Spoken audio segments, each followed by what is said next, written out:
नमस्कार दोस्तों, मैं हूं मोहित मुक्ति। दोस्तों, महामानव बाबा साहब डॉक्टर भीमराव अंबेडकर और उनके विचार सुबह के सूरज की तरह है, जिसके प्रकाश में मनुष्य के संपूर्ण जीवन का अक्स साफ साफ दिखाई देता है।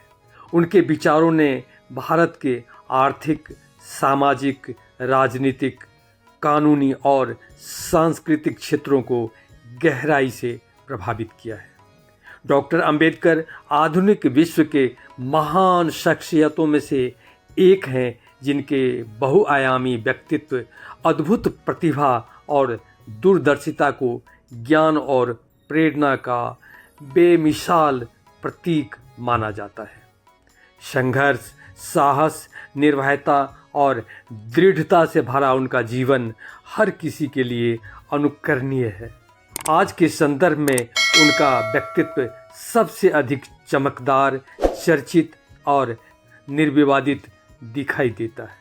वे ह्यूमनिस्टिक, प्रोग्रेसिव, ऑप्टिमिस्टिक और प्रैग्मेटिक पर्सपेक्टिव रखने वाले, जीवन को बेहतर बनाने वाले और जीने का ढंग सिखाने वाले महाज्ञानी थे। उन्होंने देश के हर वर्ग के कल्याण और विकास के लिए कई महत्वपूर्ण कार्य किए, लेकिन वे हाशिए पर जीने वाले दलितों, वंचितों और शोषितों के मुक्तिदाता थे। उनको नींद से जगाकर उनमें चेतना भरने वाले, अधिकारों के लिए लड़ने को तैयार करने वाले मसीहा थे। व्यक्ति को गरिमा, समाज और राष्ट्र को महत्ता प्रदान करने, नई दिशा दिखाने वाले इस महापुरुष का जन्म 14 अप्रैल 1891 में मध्य प्रदेश के इंदौर के पास महू नामक जगह पर महार जाति में हुआ था। उनकी माता का नाम भीमाबाई था। उनके पिता का नाम रामजी सकपाल था, जो वहाँ सेना में सूबेदार थे।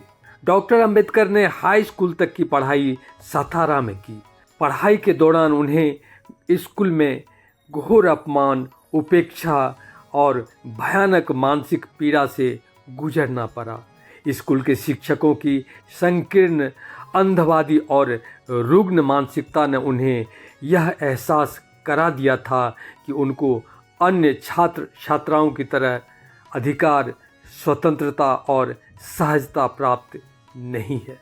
वहाँ उन्हें अपने बचपन की मासूमियत नफरत की आग में झुलसती हुई सी दिख रही थी। तिरस्कार और भेदभाव की दुर्गंध भरी हवा में उनकी एक एक सांस त्रासदियों से लदी हुई लग रही थी। कोमल भावना को हीनता और कुंठा से बचाकर पढ़ाई जारी रखना बेहद कठिन काम था। छात्र छात्राओं की भारी भीड़ में वे बिल्कुल अकेले थे। स्कूल के क्लास में सबसे पीछे, जहां सामान्य वर्ग के स्टूडेंट्स के जूते चप्पल रखे होते थे, वहीं उन्हें अपने घर से लाए बोरे पर बैठना पड़ता था।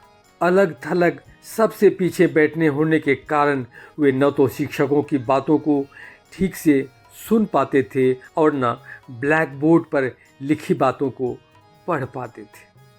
पानी पीने के लिए उनका अलग घड़ा होता था, उसे भी वे छू नहीं सकते थे। स्कूल का चपरासी जब उसे चूल्हे में पानी देता था, तभी वे अपनी प्यास बुझा पाते थे। जिस रोज़ चपरासी नहीं होता, उस रोज़ उसे प्यासा ही रह जाना पड़ता था। उन्होंने एक जगह लिखा भी है कि नो प्यून नो वाटर। सिर्फ स्कूलों में ही नहीं, बल्कि समाज में भी वे कदम कदम पर घृणित व्यवस्था के दंश को झेलते रहे। अपमान, उपेक्षा, उत्पीड़न और नफरत के शिकार होते रहे, लेकिन उन्होंने हिम्मत नहीं हारी। सरी गली और संकीर्ण व्यवस्था के सामने सर नहीं झुकाया। अदम्य साहस के साथ संघर्ष करते हुए विश्व इतिहास में बड़ी जगह बना ली और अमर हो गए। हाई स्कूल पास करने के बाद उन्होंने बम्बई के एल्फिस्टन कॉलेज में एडमिशन लिया। कॉलेज की शिक्षा प्राप्त करने के बाद वे बड़ौदा के राजा गायकवाड़ के स्कॉलरशिप पर अमेरिका के कोलंबिया यूनिवर्सिटी में स्टडी के लिए चले गए। 1915 में उन्होंने वहाँ से अर्थशास्त्र में मास्टर की परीक्षा पास की। 1917 में उन्होंने कोलंबिया यूनिवर्सिटी से पीएचडी की उपाधि प्राप्त की। उसके बाद उन्होंने लंदन स्कूल ऑफ इकोनॉमिक्स और पॉलिटिकल साइंस में प्रवेश लिया, लेकिन बड़ौदा रियासत के साथ हुए समझौते के अनुसार उनको बीच में ही स्टडी छोड़कर 2 वर्ष के लिए बड़ौदा राज्य के मिलिट्री सेक्रेटरी के पद पर कार्य करना पड़ा। 1920 में वे फिर स्टडी के लिए लंदन चले गए और वहाँ मास्टर ऑफ साइंस की उपाधि प्राप्त की। अपने रिसर्च द प्रॉब्लम ऑफ रूपी पर उन्होंने लंदन यूनिवर्सिटी से पीएचडी किया। इसके बाद उन्होंने बार एट लॉ की उपाधि प्राप्त की। उन्हें economics, political science, law, sociology, history, religions, philosophy और ह्यूमनिज्म का गहरा ज्ञान था। मतलब वे एक ही साथ दुनिया के महान अर्थशास्त्री, समाजशास्त्री, पत्रकार, राजनीतिज्ञ, विधिवेता, संविधान निर्माता, विचारक, दार्शनिक और लेखक थे। Nobel prize winner doctor Amartya Sen ने उनको अपना गुरु माना है, उनको फादर ऑफ इकोनॉमिक्स कहा है। Doctor Ambedkar Hindi, English, French, German, Pali, Marathi और गुजराती सहित 9 भाषाओं के ज्ञाता थे। इस तरह उनके ज्ञान का फलक विशाल और सोच का स्तर बहुत ही ऊंचा था। London School of Economics, Columbia University, Massachusetts University सहित दुनिया के कई देशों में उनकी स्टैच्यू लगी हुई है। संसार के जिज्ञासु विद्वानों के लिए वे आज भी प्रेरणा के स्रोत बने हुए हैं। उन्होंने कई महत्वपूर्ण किताबें लिखी, जैसे who were Shudras, what Congress and Gandhi done for the untouchables, annihilation of caste, problem of rupee इत्यादि। प्रॉब्लम ऑफ रूपी के कंसेप्ट पर ही रिजर्व बैंक ऑफ इंडिया की स्थापना की गई। उनके अथाह ज्ञान के कारण ही उन्हें सिंबल ऑफ नॉलेज कहा जाता है। बाबा साहब बेहद अध्ययनशील और परिश्रमी थे। वे 18 घंटे तक पढ़ाई किया करते थे। उनके घर की लाइब्रेरी में लगभग 50,000 किताबें थीं। दोस्तों, बाबा साहब ने देश और समाज के लिए कई महत्वपूर्ण कार्य किए, जिनमें सबसे प्रमुख कार्य था भारत के संविधान का निर्माण। वे इंडियन कॉन्स्टिट्यूशन ड्राफ्टिंग कमेटी के चेयरमैन बनाए गए थे। इस हैसियत से उन्होंने एक अनूठे कॉन्स्टिट्यूशन का ड्राफ्ट 1948 में भारत सरकार को सौंपा, जिसे 26 नवंबर 1949 को स्वीकार कर लिया गया और 26 जनवरी 1950 को लागू कर दिया गया। इस अद्भुत संविधान के निर्माण के कारण बाबा साहब को आर्किटेक्ट ऑफ इंडियन कॉन्स्टिट्यूशन कहा जाता है। कॉन्स्टिट्यूशन में फंडामेंटल राइट्स का प्रोविज़न अभूतपूर्व है। इक्वलिटी, लिबर्टी, फ्रेटर्निटी, जस्टिस और डेमोक्रेसी इस संविधान की आत्मा की तरह है। डॉक्टर अंबेडकर भारत में लेबर और लॉ मिनिस्टर बने और इस हैसियत से उन्होंने श्रमिकों और महिलाओं के कल्याण के लिए कई महत्वपूर्ण कार्य किए। डॉक्टर अंबेडकर महात्मा बुद्ध, कबीर और ज्योतिबा फूले के विचारों से बहुत प्रभावित थे। वे उनको अपना गुरु मानते थे। डॉक्टर अंबेडकर मानवता के महान पुजारी थे। उन्होंने भारत में प्रचलित कास्ट सिस्टम और कलंकित अनटचेबिलिटी के वैज्ञानिक, दार्शनिक और व्यवहारिक पहलू का गहरा अध्ययन किया। सदियों की पीड़ा, अपमान, अत्याचार और वंचना का जख्म उनके मन में ज्वालामुखी बनकर फूट रहा था। वंचितों और शोषितों को अधिकार और सेल्फ रिस्पेक्ट दिलाने के लिए उन्होंने क्रांति की शुरुआत कर दी, लेकिन उनकी क्रांति अहिंसक और सत्याग्रह पर आधारित थी। उनकी लड़ाई संपूर्ण मानवता के लिए थी। दलितों के बीच जागृति और एकता लाने के लिए उन्होंने मूक नायक और बहिष्कृत भारत जैसे समाचार पत्रों का संपादन किया। उन्होंने all India depressed class association, बहिष्कृत हितकारिणी सभा और लेबर पार्टी की स्थापना की।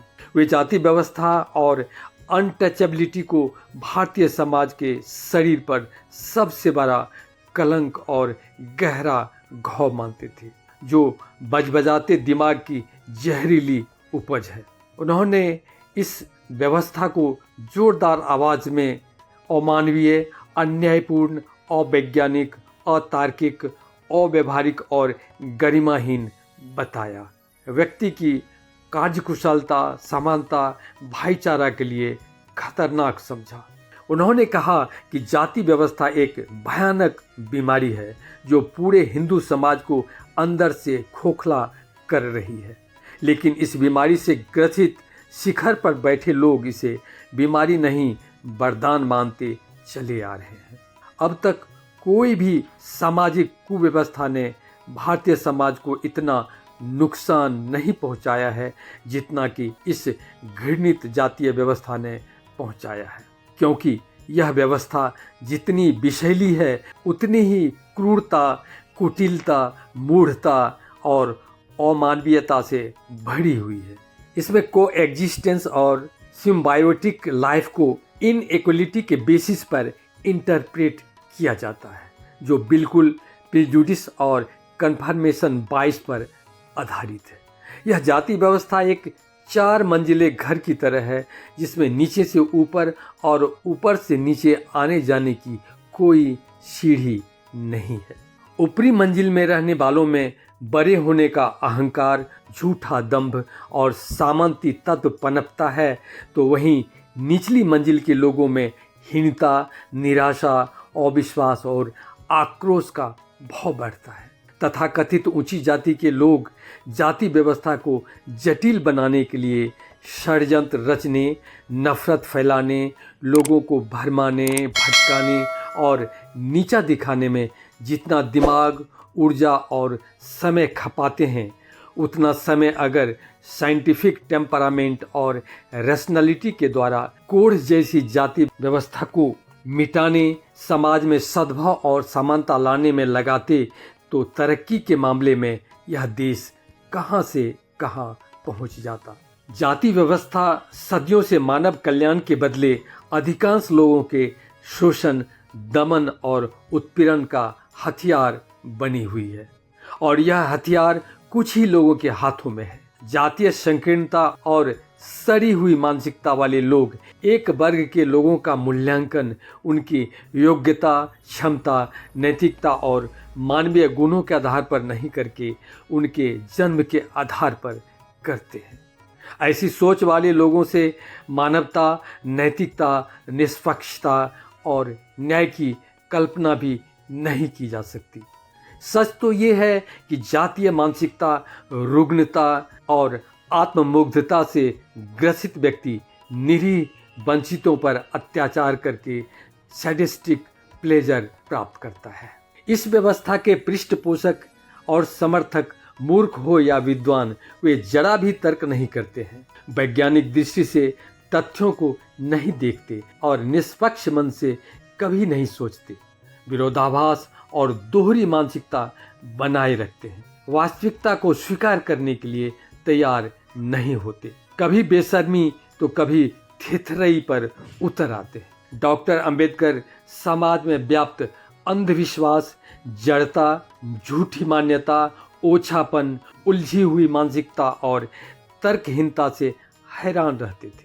वे कहते थे कि यहाँ बहुत सी चीज़ें बनती हैं और मिट जाती हैं, पीढ़ी दर पीढ़ी मरती जाती है, लेकिन दुष्ट पीढ़ी अपनी अगली पीढ़ी को कुछ दे न दे मगर जातीय कोड की बीमारी देकर मरती जाती है। अपने आप को श्रेष्ठ कहने वाले लोगों ने सबसे पहले शूद्रों को शिक्षा, संस्कृति और अर्थतंत्र से अलग थलग किया, फिर मानसिक रूप से उनको अपना गुलाम बनाया और उनको अयोग्य और निकृष्ट घोषित कर दिया। डॉक्टर अंबेडकर ने जोरदार आवाज में कहा कि जाति व्यवस्था समाज को रुग्ण बनाती है। सामाजिक रुग्णता देश और राष्ट्र को रुग्ण बना देती है और राष्ट्र की एकता, समृद्धि, विकास, प्रोग्रेस और डायनेमिक्स को रोक देती है। शांति, सद्भावना, खुशहाली, प्रेम और सौहार्द को दूर कर देती है। जातीय कट्टरता और दिग्भ्रमित मानसिकता के कारण ही हमारा देश सामाजिक, राजनीतिक, शैक्षणिक, आर्थिक और सुरक्षा की दृष्टि से कमजोर बना रहा और सैकड़ों वर्षों तक गुलामी की जंजीर में जकड़ा रहा। जिस तरह कीचड़ से महल खड़ा नहीं किया जा सकता, उसी तरह सड़ी हुई मानसिकता से स्वस्थ और समृद्ध समाज और देश नहीं बनाया जा सकता। इसमें क्या शक है कि जब दिमाग में दीमक लगता है तो सारे अच्छे विचार कचरे में बदल जाते हैं। अब जरा सोचिए कि क्या कारण है कि दुर्गंध फैलाने वाली जाति व्यवस्था आज के वैज्ञानिक युग में भी टिकी हुई है और बजबजा रही है। इस संदर्भ में डॉक्टर अंबेडकर ने कहा था कि स्वार्थी, दुष्ट, तिक्रमी, अंधवादी और मानवता विरोधी धर्म के ठेकेदारों ने इस व्यवस्था का तार धर्म और संस्कृति से जोड़ रखा है। इस कुव्यवस्था को धर्म का मूल तत्व और आधार मानते हैं। वे कहते हैं कि जाति को धर्म से हटा दिया गया तो इसमें बचेगा ही क्या। यही कारण है कि धर्म के धुरंधर इसे मिटाने के बजाय इसकी जड़ को और भी गहराई में ले जाने और मजबूत बनाने के लिए दिन रात तिक्रम रचते रहते हैं। जातीय जाल को और भी महीन और जटिल बनाने में लगे रहते हैं। उन्होंने जाति व्यवस्था को इस तरह पकड़ रखा है मानो यह जहर नहीं अमृत कलश हो, कचरा नहीं मूल्यवान हीरा हो। वे ऐसा समझे भी क्यों नहीं। जातीय शोषण और उत्पीड़न पर ही तो उनकी अर्थव्यवस्था और श्रेष्ठता की शान टिकी हुई है। इस व्यवस्था को टिकाए रखने में मीडियोकर कास्ट की मानसिकता भी भरपूर सहयोग दे रही है। वह रक्षक और ध्वजवाहक की भूमिका निभा रही है। दोस्तों, आपने बरसात में देखा होगा कि एक मेढक के ऊपर दो दो मेढक चढ़े होते हैं। ऊपर वाला मेढक इस बात के अभिमान में होता है कि हम तो सबसे ऊपर हैं। बीच वाला मेढक बोलता है हम पर कोई चढ़ा हुआ है तो हम भी किसी पर चढ़े हुए हैं। नीचे वाला मेढक कहीं उनके बराबर ना आ जाए इसलिए वह ऊपर वाले का खुशी खुशी बोझ उठाए रहता है, जो एक आत्मघाती और स्वाभिमान रहित सोच है। अगर दोनों एक साथ हो जाता तो वे दोनों भार मुक्त हो जाते, लेकिन गुलामी मानसिकता उसे ऐसा करने नहीं दे रही है। साजिशों का ये मजबूत जाल बहुत ही जटिल है जिसे तोड़ना आसान नहीं है। दलितों में भी जातिवादी कीड़े बिलबिलाते रहते हैं। तो क्या जाति व्यवस्था को समाप्त किया जा सकता है? बिल्कुल किया जा सकता है, बशर्ते कि जाति व्यवस्था को समाप्त करने की इच्छा प्रबल हो। डॉक्टर अंबेडकर ने कहा था कि शिक्षा, जागरूकता, अंतर्जातीय विवाह, वैज्ञानिक और तार्किक सोच के द्वारा जाति व्यवस्था को खत्म किया जा सकता है, लेकिन तत्कालीन समाज इसके लिए तैयार नहीं हुआ। जाति व्यवस्था के कुचक्र ने ही बाबा साहब अंबेडकर को हिंदू धर्म छोड़कर बौद्ध धर्म स्वीकार करने के लिए मजबूर कर दिया था। उन्होंने वंचितों से कहा, एडवोकेट, यूनाइट एंड एजिटेट। दोस्तों, जैसे जैसे लोग बाबा साहब को समझते जा रहे हैं वैसे वैसे उनके विचार विश्वव्यापी होते जा रहे हैं। Thank you.